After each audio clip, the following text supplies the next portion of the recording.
High, আমি দিনেশ। আমার কাছে আরেকটা সেট এসেছে। তো এটা হচ্ছে তোমার রেডমি নোট 12 4G। ঠিক আছে, এর ডেড কন্ডিশনে আছে, কোনো এমপিআর, কোনো চার্জ, কোনো রিডিং নিচ্ছে না। চলো তোমাদেরকে দেখাবো। আর আমি ট্রেস করেছি, তো ভিপিএস লাইন শর্ট আছে। তো কোথা থেকে প্রথম করেছি তোমাদেরকে দেখাচ্ছি, চলো স্ক্রিনে।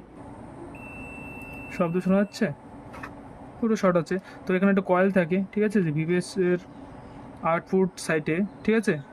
এখানে শর্ট দেখাচ্ছে,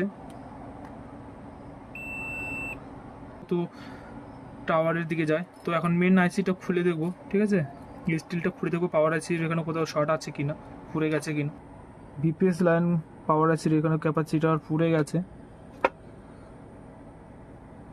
চলো এটা সেটটা ঠিক করে তোমাদেরকে দেখাচ্ছে যে ঠিক